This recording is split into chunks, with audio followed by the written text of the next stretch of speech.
चुलबुल नगर के गांव में सुंदरी बहुत घमंडी और अमीर जमींदारिन थी। वो गरीब लोगों को ब्याज पे पैसे उधार देती थी और जब गरीब उसे उधार के पैसे लौटा नहीं पाते थे तो वो उनकी जमीन को हड़प लेती थी। ऐसे ही एक दिन बबली उसके पास पैसे उधार लेने के लिए जाती है। सुंदरी सेठानी, आप मुझे 1 लाख उधार दोगी क्या? मैं आपको अगले साल वापस कर दूंगी। मुझे कैसे पता कि तुम मुझे पैसे वापस कर दोगी? तुम कौन हो? मैं तो तुम्हें नहीं जानती हूँ। मैं यही इसी जंगल में रहती हूँ। सेठानी जी, गरीब किसान हूँ, छोटी सी जमीन है मेरी। अच्छा, तो तुम मुझे अपनी जमीन गिरवी रख दो, मैं तुम्हें पैसे उधार दे दूंगी। वैसे कितनी बड़ी जमीन है तुम्हारी? मेरी 10 एकड़ की जमीन है, आप गिरवी रख लो। ठीक है, यहाँ अंगूठा लगाकर पैसे ले जाओ, लेकिन याद रखना पैसे नहीं चुकाए तो जमीन मेरी। फिर बबली उन पैसों से खाद और दवाइयाँ लाती है और खेत में दिन रात बहुत मेहनत करके फसल उगाती है। इस बार उसकी अच्छी फसल हुई थी। ऐसे ही एक दिन सुंदरी उसके खेत के पास से निकल रही थी। तभी उसकी नजर बबली की खेत में जाती है। अरे वो टिल्लू, कहाँ घूम रहा है? ये बता कि ये खेत किसका है जिसमें इतनी बढ़िया फसल उगी है? सेठानी जी, ये खेत बबली का है। उसी बबली का जिसने मुझसे पैसे उधार लिए हैं? अरे वाह, इसका मतलब ये जमीन और ये फसल और इसका मुनाफा मेरा हुआ। फिर सुंदरी बबली से मिलती है। क्यों बबली, इस बार तो तुम्हारी फसल बहुत अच्छी हुई है, लगता है बहुत मेहनत करी हो।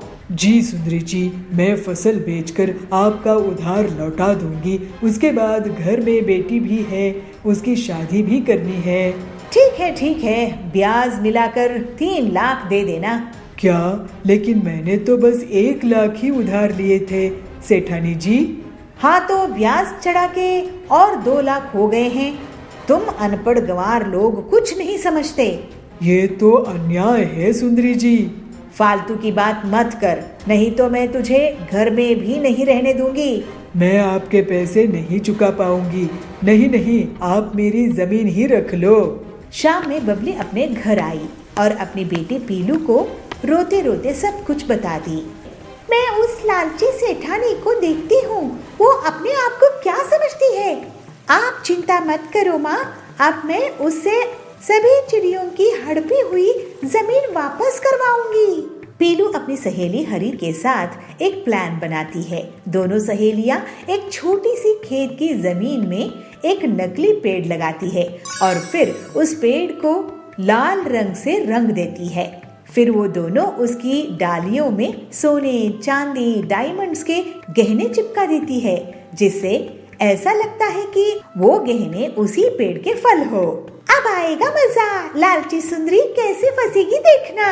इसके बाद पीलू चिड़िया हरी तोती के साथ जानबूझकर सुंदरी के पीछे जोर जोर से बातें करती है। अरे तूने देखी क्या उस लाल पेड़ को जो उस खेत में उगा है? उसमें से फल की जगह गहने उग रहे हैं। नहीं तो चल दिखा मुझे।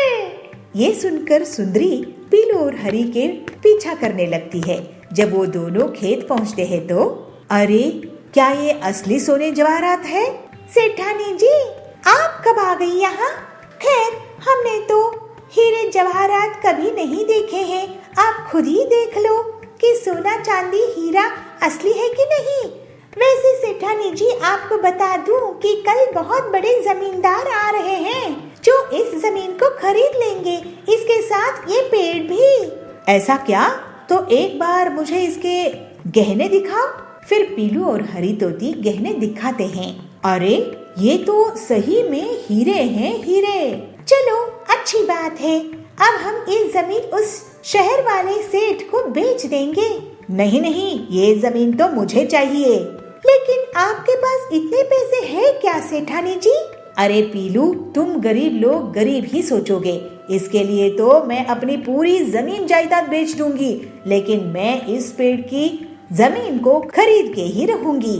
ठीक है, तो फिर सौदा पक्का। आपकी पूरी संपत्ति के बदले में ये जमीन।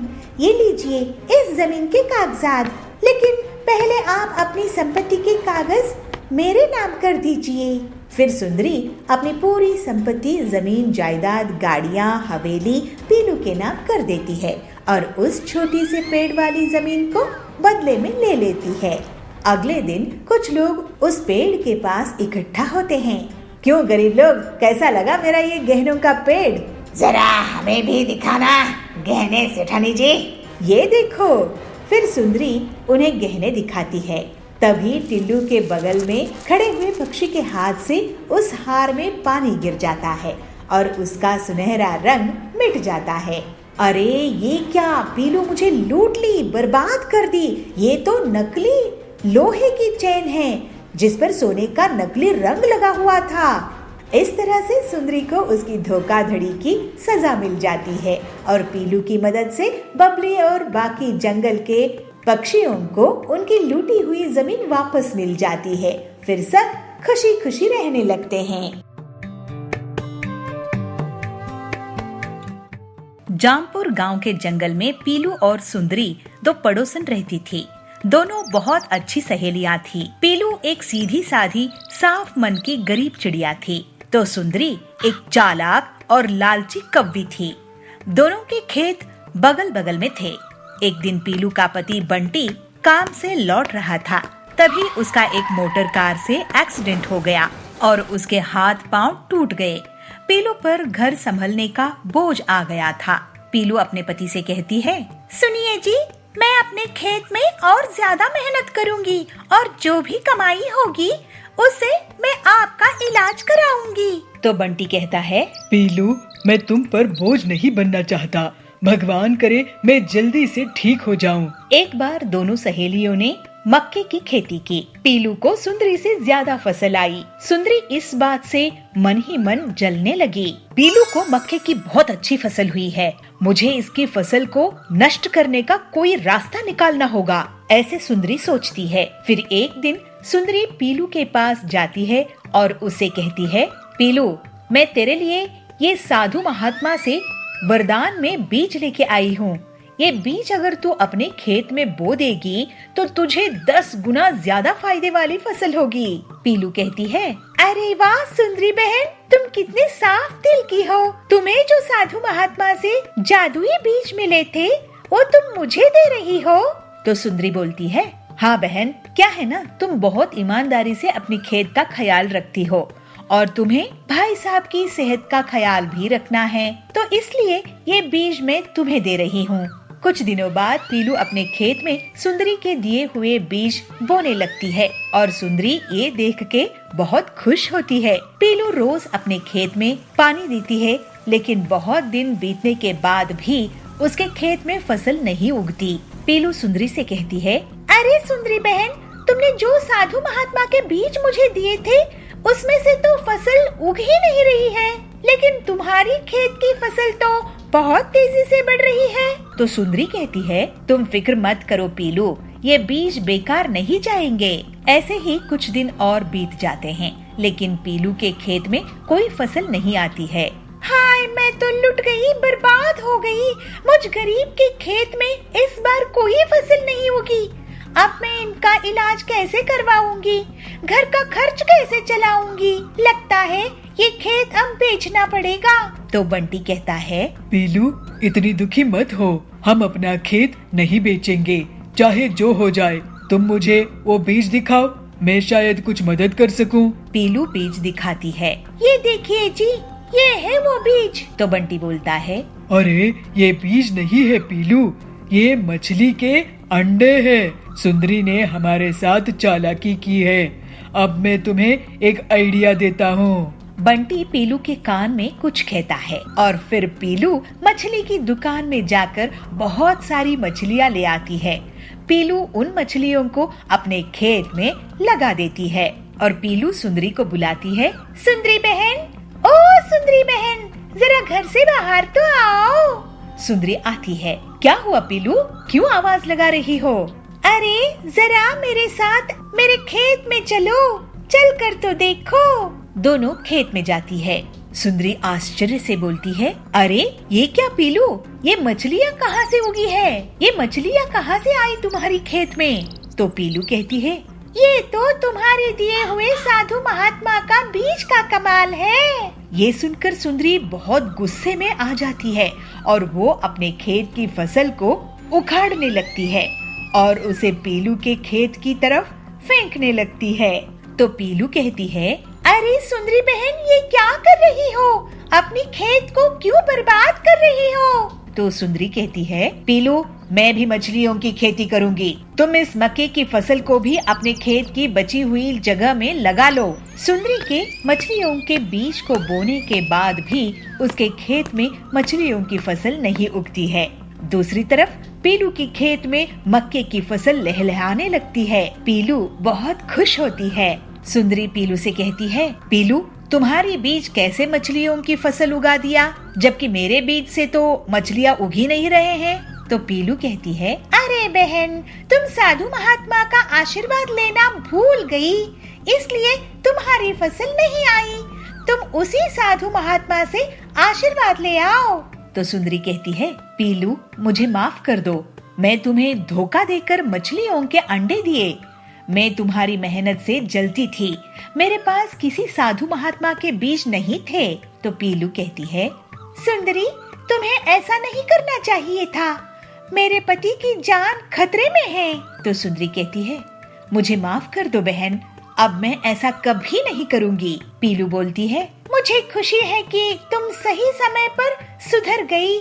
इसके बाद से सुंदरी पीलू के साथ मिलजुल कर रहने लगी और पूरी ईमानदारी से अपना जीवन जीने लगी। इस तरह से पीलू भी अपने पति का अच्छे से इलाज कराकर उसके साथ हंसी खुशी रहने लगी। बागलपुर गांव के जंगल में पीलू मिठाई बेचने का काम किया करती थी। उसकी बनाई हुई जलेबियाँ लोगों को बहुत पसंद आते थे। गर्मा गर्म जलेबियाँ खाने के लिए लोग दूर दूर से आते थे। वाह पीलू, ऐसी जलेबी तो मैं 1 किलो भी खा जाऊं तो भी मेरा मन नहीं भरेगा। ऐसे ही एक दिन पीलू से मिलने के लिए उसकी एक सहेली सुंदरी आती है। पीलू, तुमसे मिलकर बहुत खुशी हुई। तुम्हारी मिठाई के बारे में बहुत सुना है। गरम जलेबी तो बहुत ही मशहूर है तुम्हारी। कितना कमा लेती हो बहन? सुंदरी, भगवान की दया से इतना कमा लेती हूँ कि एक जमीन खरीदने की सोच रही हूँ, फिर उस पर अपना घर बनाऊंगी। अच्छा, ऐसा है तो मैं सही समय पर आई हूँ तुम्हारे पास। तुम शहर चलो और वहाँ पर जलेबी का काम शुरू करो। शहर में तुम्हारी जैसी जलेबी कोई नहीं बनाता है। वहाँ तो तुम बंगलो बना लोगी, इतने पैसे मिलेंगे वहाँ। अरे नहीं, शहर तो क्या, मैं तो दूसरे गांव भी नहीं जाऊंगी, वहाँ बहुत खर्चा आता है। अरे तुम चिंता क्यों करती हो बहन, मैं हूँ ना। मेरे शहर में करोड़ों का कारोबार है। पूरा शहर मुझे जानता है। तुम मुझे अपनी दुकान के लिए पैसे दो, मैं तुम्हारे लिए वहाँ व्यवस्था कर दूंगी। फिर तुम वहाँ आकर जलेबियाँ बनाना, लोगों की लाइन लग जाएगी। इसके बाद पीलू अपनी पूरी कमाई सुंदरी को दे देती है और शहर जाने के सपने देखने लगती है। एक हफ्ते के बाद पीलू शहर जाती है। पीलू सुंदरी को फोन करती है, लेकिन सुंदरी फोन नहीं उठाती है। ऐसे ही एक हफ्ते और बीत जाता है, लेकिन पीलू को सुंदरी का कोई पता नहीं चलता है। सुंदरी मेरी बचपन की सहेली है, मैंने उस पर भरोसा करके अपनी पूरी कमाई दी थी, मुझे उसने धोखा दी है। पीलू ये सोचकर रोने लगती है, लेकिन फिर जल्दी ही अपने दुख से उबर जाती है। तुम मुझसे मेरे पैसे ले सकती हो सुंदरी, लेकिन मेरी जलेबी बनाने की कला नहीं। मैं शहर में जलेबी बनाऊंगी। फिर पीलू मेहनत करके रोड के साइड में जलेबियाँ बेचने लगती है और कुछ दिनों में उसे मुनाफा होने लगता है। एक दिन उसे सुंदरी दिखाई देती है। सुंदरी, तुमने मुझे इतना बड़ा धोखा दी हो? मैंने तुम्हें धोखा नहीं दिया पीलू। तुम्हारे जैसे बहुत से लोग शहर में बड़े बड़े सपने लेकर आते हैं, लेकिन सब यहाँ की भीड़ में फेल हो जाते हैं। अगर तुम्हारे में दम है तो अपना रास्ता खुद बनाओ। मैं चली। ये कहकर सुंदरी वहाँ से चली जाती है। पीलू सोचती है कि सुंदरी के धोखे ने उसे एक नया रास्ता दिखाया है कि अब वो शहर के भीड़ भाड़ में भी कुछ अलग करे। अगले दिन से पीलू एक नया आइडिया लगाती है और काली जलेबियां बनाना शुरू कर देती है। काली जलेबियां देखकर शहर वाले हैरान रह जाते हैं। अरे यहाँ क्या काली जलेबियाँ मैंने तो कभी नहीं देखी। ये काली जलेबियाँ शुद्ध खोवे की होती है। बहुत पहले मेरे पिताजी इसे गांव में बनाते थे। सच में ये तो कमाल की है माँ। इस तरह से पीलू अपनी होशियारी और मेहनत के दम पर बहुत जल्दी तरक्की कर लेती है। फिर वो हंसी खुशी अपना जीवन बिताने लगती है। हीरापुर गांव के जंगल में कड़क सेठ बहुत ही अमीर, लालची और धोखेबाज सेठ था। उसके बेहिसाब संपत्ति थी। पेट्रोल पंप, फिल्म थिएटर, गाड़ियों का कारोबार, सोने हीरे की दुकानें वगैरह थी। कड़क जल्द ही एक मॉल भी शुरू कर देता है। पीलू उसी गांव में एक छोटी सी किराना दुकान चलाती थी, लेकिन आजकल उसकी दुकान में भीड़ नहीं रहती थी। वो काफी परेशान रहने लगी। उसी समय टिल्लू आता है। पेला दे दे, एक कोल्ड ड्रिंक देना तो पीलू कहती है, ये लो कोल्ड ड्रिंक। टिल्लू भैया, आजकल ज्यादा लोग मेरी दुकान में आते नहीं हैं। क्या तुम बता सकते हो ऐसा क्यों है? तो टिल्लू कहता है, हाँ, आजकल क्या है ना, सभी चीज ऑनलाइन ही मिल जाती है। माचिस से लेकर कार तक सब कुछ ऑनलाइन इंटरनेट में मिल जाता है। और देखो, एक डिलीवरी बॉय जा रहा है। तो पीलू कहती है, अच्छा, तो ये लोग हैं जो सामान डिलीवर करते हैं ऑनलाइन कंपनियों के लिए। लेकिन इसमें हम छोटे दुकानदारों का क्या फायदा है? तो टिल्लू कहता है, तुम ऐसा करो कि किसी मेन मार्केट जगह में अपनी दुकान लगा लो। बड़ी दुकानों में भीड़ रहेगी, कुछ लोग तुम्हारे यहाँ भी आ जाएंगे। इसके बाद पीलू घर आके अपने पति बंटी को सब कुछ बताती है। तो बंटी कहता है, कड़क सेठ का मॉल इस जंगल में बहुत चलता है, क्यों ना तुम उसी के बगल में दुकान खोल लो, पैसों का इंतजाम मैं कर दूंगा। लेकिन कड़क सेठ बहुत चालाक था। जैसे ही उसे पता चला कि पीलू उसके मॉल के बगल में दुकान खोलना चाहती है, तो वो उसे एक सौदा कर लेता है। देखो बंटी, पीलू मेरे मॉल के सामने तुम्हारी दुकान की कोई औकात नहीं रहेगी। तुम एक दुकान मुझसे खरीद लो, 5 लाख रुपए में, उसी में तुम्हारी भलाई है। तो बंटी कहता है, अगर आप हमें 5 लाख में दुकान देंगे तो हम ले लेंगे कड़क सेठ। तो पीलू कहती है, ठीक है, हम ऐसा ही करते हैं। लेकिन बहुत दिन गुजर जाने के बाद भी उनकी दुकान उन्हें कड़क सेठ नहीं देता है। दोनों पति पत्नी उसके पास जाते हैं। कड़क सेठ, आप हमें हमारा पैसा वापस दे दीजिए, हमें आपसे दुकान नहीं खरीदनी है। तो कड़क कहता है, ठीक है, ये लो 1 लाख रुपए। पीलू कहती है, लेकिन हमने आपको 5 लाख दिए थे ना।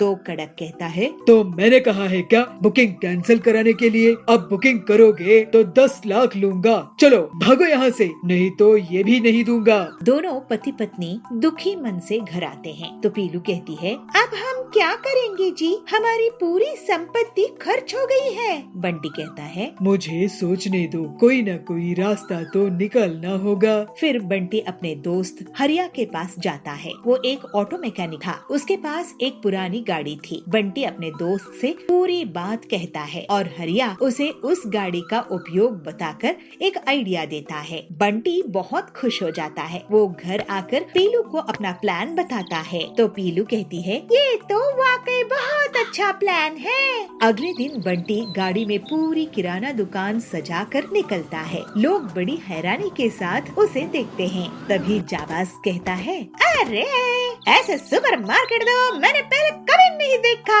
तो बबली कहता है, वाह वाह बंटी भैया, पीलू दीदी, आप लोगों ने तो कमाल ही कर दिया है। अब से मैं आपके इस गाड़ी सुपर बाजार से ही सामान खरीदूंगा। तो बंटी कहता है, ये गाड़ी सुपर बाजार पूरे जंगल वालों के लिए सबसे सस्ती दुकान है। मॉल भूल आओ, वहाँ का महंगा सामान भूल जाओ। यहाँ गाड़ी सुपर बाजार से किफायती कीमत में सामान खरीदो। हमारी गाड़ी बाजार आपके पास एक फोन कॉल में खुद ही चल कर आएगी, आपको ऑनलाइन ऑर्डर करने की परेशानी से बचाएगी और मॉल जाने की तकलीफ से भी आपको छुट्टी मिलेगी। इस तरह से बंटी और पीलू अपना गाड़ी सुपर बाजार चलाने लगते हैं और जंगल के पक्षी उनको बुला बुलाकर उन्हीं के यहाँ सामान खरीदने लगते हैं। जल्द ही कड़क का महंगा मॉल बुरी तरह से नुकसान में चला जाता है और जो उसने बैंक लोन लिया था वो नहीं चुका पाता है। इस वजह से उसे जेल हो जाती है। फिर पीलू और बबलू हंसी खुशी अपना जीवन बिताने लगते हैं। नैनपुर गांव के जंगल में पीलू की एक छोटी सी बेकरी की दुकान थी। उसके हाथ के जाम, पिज्जा, बर्गर लोगों को बहुत पसंद आते थे और उसके यहाँ हमेशा भीड़ लगी रहती थी। पीलू की बहुत तारीफ होती थी। वहीं पर उसकी दुकान के सामने जाबाज की भी बेकरी थी। वो पीलू से बहुत जलता था। एक दिन वो नया साल शुरू होने के पहले अपनी दुकान में केमिकल से बने अलग अलग फ्लेवर्स के बड़े बड़े पिज्जा, बर्गर बेचना शुरू कर देता है। बड़ा साइज होने की वजह से लोग वहीं जाते थे, लेकिन उसका स्वाद उन्हें अच्छा नहीं लगता था। इससे पीलू की दुकान में अब लोग कम जाने लगे। ऐसे ही एक दिन ब्रेड सप्लाई करने वाला बबलू पीलू के पास पहुंचता है। पीलू बहन, क्या बात है, आप आजकल पिज्जा, बर्गर, ब्रेड्स का ऑर्डर नहीं कर रही हो? नया साल आने वाला है, अब तो लोग ज्यादा डिमांड करेंगे। क्या बताऊं बबलू भाई, उस कालू के कारण मुझे बहुत नुकसान हो रहा है। मैं तो दुकान बंद करने की सोच रही हूँ। अरे ऐसे अपशगुन बातें मत करो बहन, ऐसे हार मत मानो। तुमने बहुत मेहनत से दुकान बनाई है। लेकिन भाई साहब, आप तो अच्छे से जानते हो मुझे बहुत नुकसान हो चुका है। अब मैं और नुकसान नहीं ले सकती। नया साल में सब खुशियाँ मनाएंगे, लेकिन मेरी दुकान बंद हो जाएगी। मैं उधार लेकर दुकान नहीं चलाऊंगी। तुम फिक्र मत करो पीलू बहन, मैं तुम्हारे लिए रास्ता निकालता हूँ। मेरे जीजा जी अफ्रीका के जंगल में फ्रूट्स का काम करते हैं। मैं तुम्हारे लिए वहाँ से अनोखे फ्रूट्स मंगवाऊंगा। तुम्हारे हाथों में तो वैसे भी जाम बनाने का जादू है, बाजार में पहचान है। तुम जाम में जरूरी विटामिन होते हैं कहकर बेच देना। काम कम दाम में लोग बहुत खरीदेंगे, इससे उनका भी फायदा होगा क्योंकि वो केमिकल से बना हुआ जाम नहीं होगा। बस फिर क्या, तुम उससे खूब मुनाफा कमाना। वाह बबलू, नए साल में नया काम, नया जाम, मजा आएगा।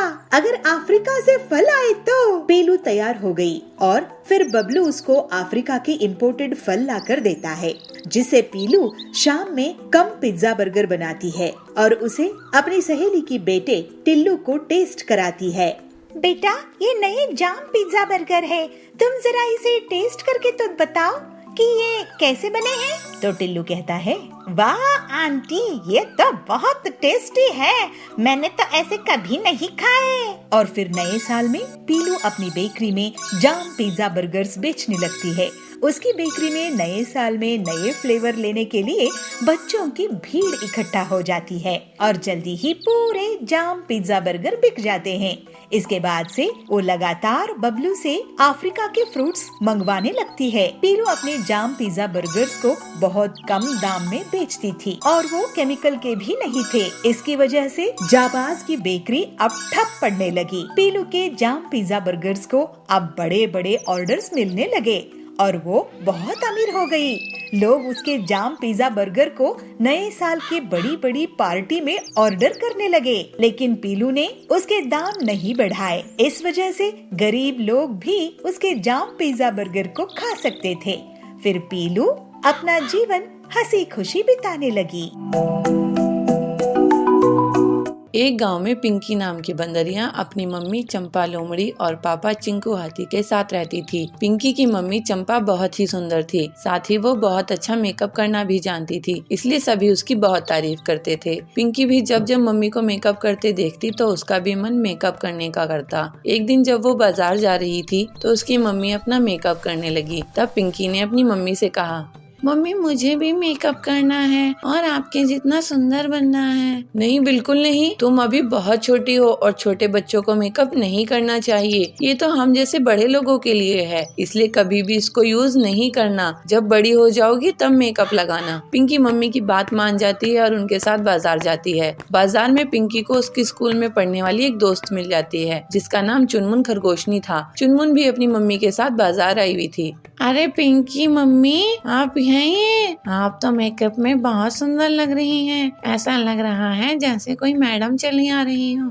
अरे आप भी चुनमुन की मम्मी, इतनी भी कहाँ सुंदर लग रही हूँ मैं। नहीं पिंकी की मम्मी, आप भला की खूबसूरत लग रही हैं। लाइए मैं आपको काला टीका लगा देती हूँ, कहीं आपको किसी की नजर ना लग जाए। ऐसा कहकर चुनमुन की मम्मी चुनमुन को लेकर वहाँ से चली जाती है और पिंकी अपनी मम्मी की तारीफ सुनकर बहुत खुश हो जाती है। अगले दिन चुनमुन स्कूल में अपने सभी दोस्तों से पिंकी की मम्मी के बारे में बात करती है। अले शीमा, पता है पिंकी की मम्मी बहुत ही सुंदर मेकअप करना जानती है। कल जब हम उसकी मम्मी से बाजार में मिले तो मेरी मम्मी तो उन्हें पहचान ही नहीं पाई। ऐसा लग रहा था जैसे कोई मैडम चली आ रही हो। पिंकी तेरा अच्छा है, तेरी मम्मी कितनी सुंदर है। हाँ वो तो है, मेरी मम्मी बहुत ही सुंदर है। वैसे पिंकी, तुम्हारी मम्मी ने कोई पार्लर का कोर्स किया है क्या, या उन्हें खुद ही ये सारा मेकअप करना आता है? मेरी मम्मी को मेकअप करने का बहुत शौक है, इसलिए उन्होंने ये सब खुद से ही सीखा, किसी पार्लर से नहीं। अरे वाह, काश मेरी भी मम्मी पिंकी की मम्मी जैसी होती।